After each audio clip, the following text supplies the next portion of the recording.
Hello everyone, commerce अध्ययन में आज हम देखेंगे इम्पॉर्टेंट एमसीक्यूज जो कि रिलेटेड है कंपनी अकाउंट से, जो शेयर चैप्टर है उसी से रिलेटेड है। तो यहाँ पर डिस्कस करेंगे हम फर्स्ट क्वेश्चन।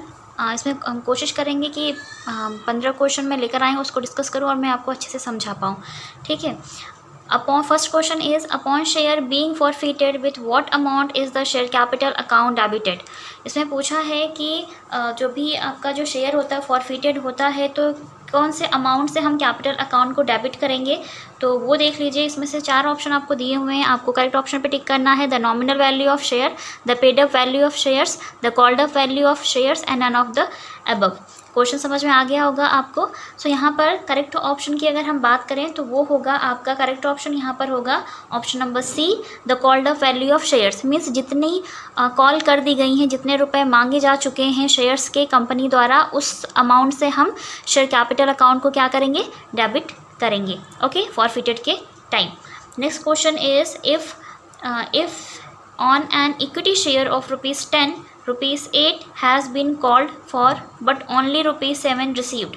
कह रहा है कि अगर इक्विटी शेयर 10 रुपये वाले हैं और 8 रुपये ही कंपनी द्वारा मांगा गया है और उसमें से सिर्फ 7 रुपये रिसीव हुए हैं कंपनी को। 10 रुपये वाले इक्विटी शेयर्स हैं, 8 रुपये कंपनी द्वारा मांग की गई है और सिर्फ 7 रुपये रिसीव हुए हैं कंपनी को। तो the share capital account shall be credited by. तो जो शेयर कैपिटल अकाउंट है हम उसको क्रेडिट करेंगे तो किस अमाउंट से करेंगे। ठीक है, तो 10 यहाँ पे ऑप्शन है, option number 10 rupees, 8 rupees, 7 rupees and none of the above. तो आपको करेक्ट ऑप्शन पे टिक करना है। So correct option is B, जितना हमें अमाउंट कंपनी द्वारा मांग लिया गया है, कंपनी द्वारा जो मांगा गया पैसा है 8 रुपये, उससे हम क्या करेंगे, कैपिटल अकाउंट को क्रेडिट करेंगे। ओके, 8 रुपये के अकॉर्डिंग। एंड नेक्स्ट क्वेश्चन की बात करें जो कि है क्वेश्चन नंबर 3, उसमें देख लेते हैं क्वेश्चन नंबर 3 में क्या है। So what any of the amount set apart to meet losses due to bad debts be termed।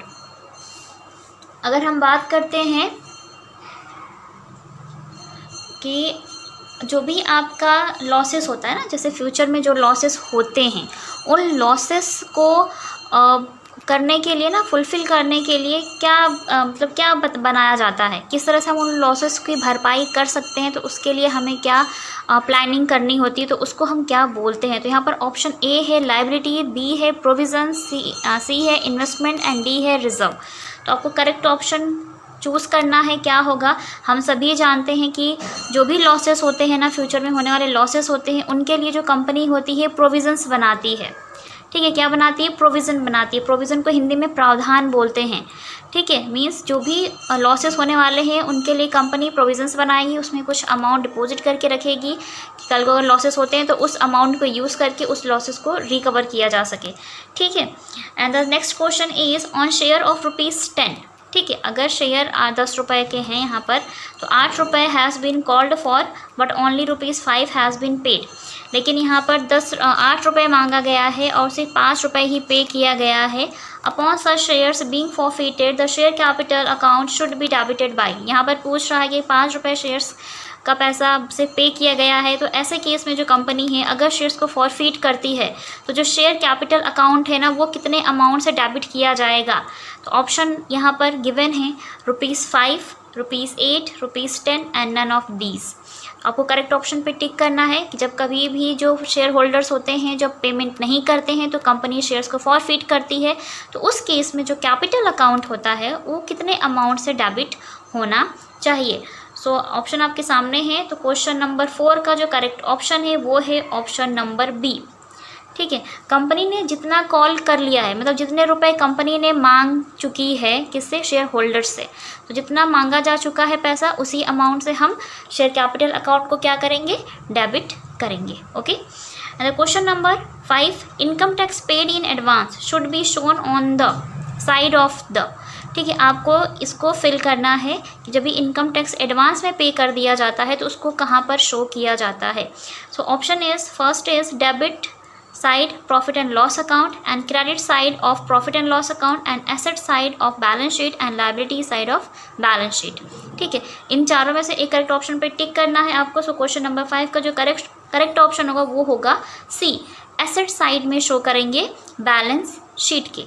क्यों करेंगे? क्योंकि आप जब कहीं भी कोई भी खर्चा होता है एडवांस में प्रीपेड कर देते हो, प्रीपेड मीन्स पहले ही पे कर देते हो, तो आपको अब नहीं देना है, आप पहले दे चुके हो, तो उस तरीके से वो एसेट्स की तरह साउंड करता है, तो एसेट साइड में हम उसको शो करते हैं, ठीक है।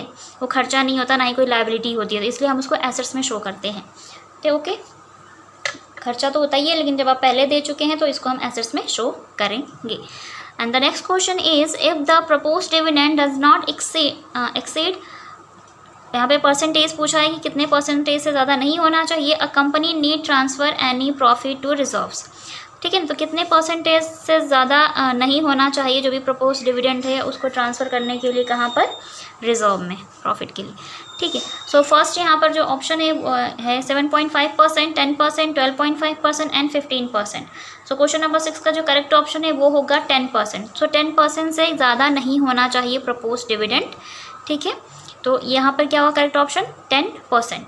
The question number is 7, which of the following is not required to be made under statute.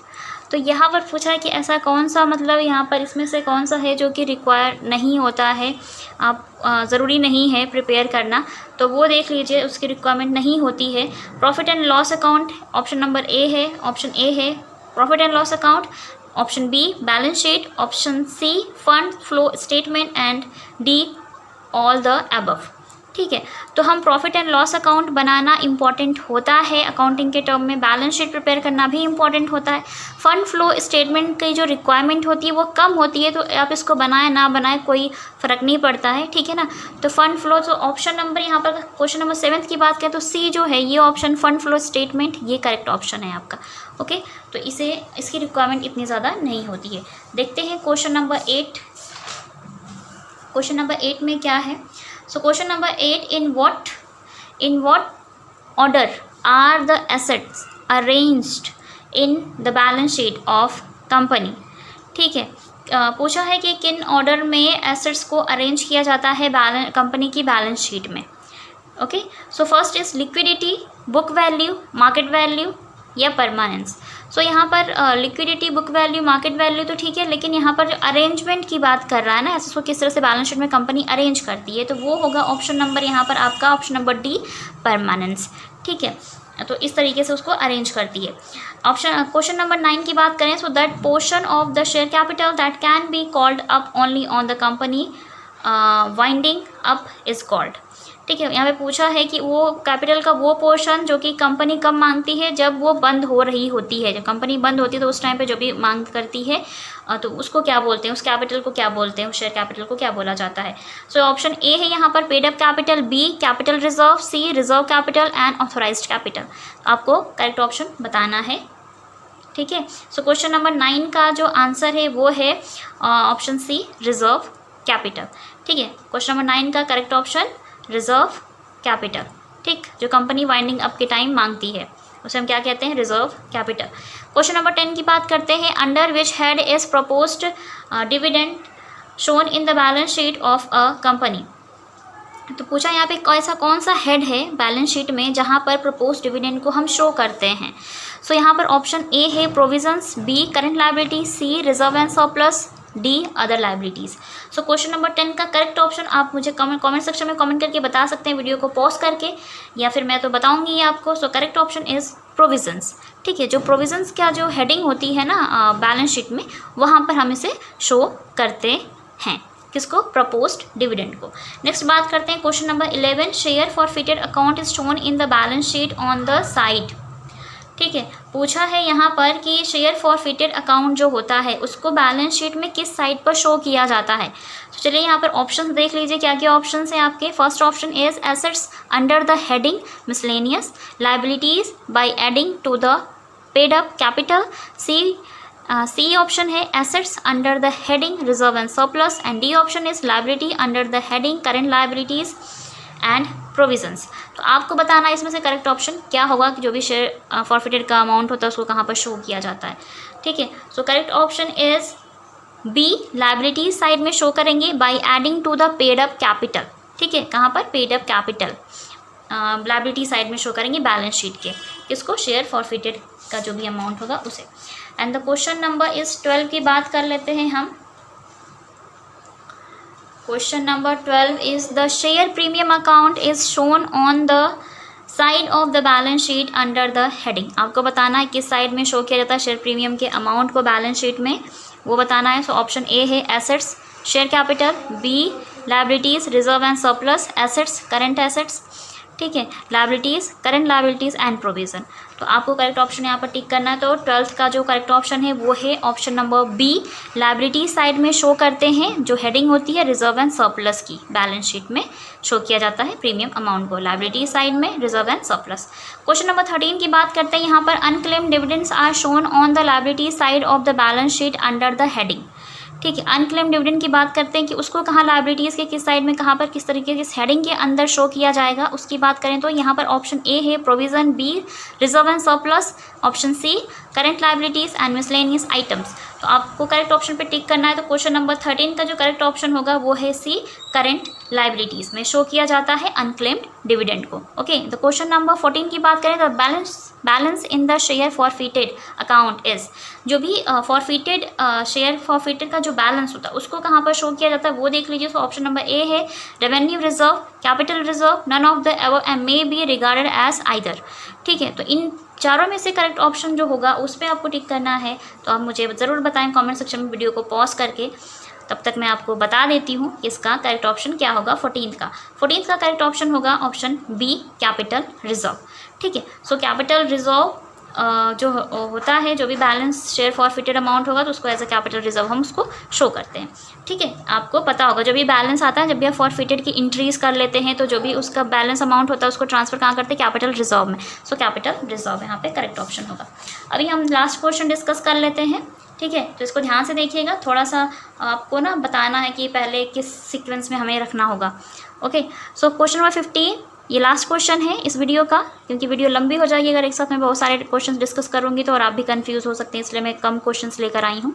The following accounting entries are required in connection with the allotment of shares of a company. यहाँ पर पूछा है जो भी accounting की entries होती है ना अलॉटमेंट से रिलेटेड, उसको किस सीक्वेंस में हमें अरेंज करना है या उसकी रिक्वायरमेंट होती है एंट्रीज को करने की, ठीक है। सो फर्स्ट पॉइंट है adjustment entry in respect of the discount allowed if any on the issue of shares, ठीक है।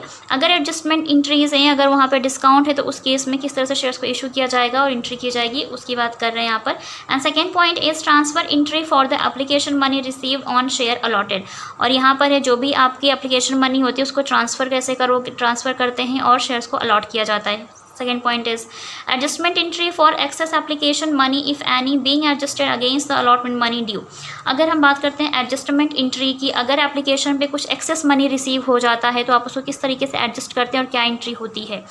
अब आपको इन तीनों को सीक्वेंस में बताना कि पहले किसकी एंट्री की जाएगी, एक सीक्वेंस वाइज बताया जाता है ना कि हम एक सीक्वेंस में एंट्रीज करते हैं, जब जनरल एंट्री करते हैं तो वो आपको यहाँ पे सीक्वेंस डिसाइड करना है। So the correct sequence of this entries is option A है 1 2 3, मीन्स हम पहले फर्स्ट पॉइंट को पहले रखेंगे, सेकेंड पॉइंट को या थर्ड पॉइंट को, ठीक है, पहले एंट्री करेंगे। बी है 2 second, first and third, and C option is 2 3 1 and D option is 3 2 1।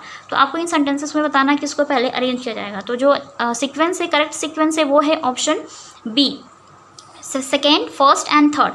क्योंकि देखिए सबसे पहले आप क्या करते हैं, एप्लीकेशन मनी को रिसीव करते हैं। ओके, क्या करते हैं आप, एप्लीकेशन मनी को रिसीव करते हैं। देन उसके बाद जितना भी अमाउंट आता है डिस्काउंटेड जो भी होता है उसको आप अलॉटेड करते हैं, ठीक है। देन उस एक्सेस अमाउंट को हम कहाँ पे एडजस्ट करते हैं, अलॉटमेंट के साथ एडजस्ट करते हैं। तो ये होगा करेक्ट सीक्वेंस।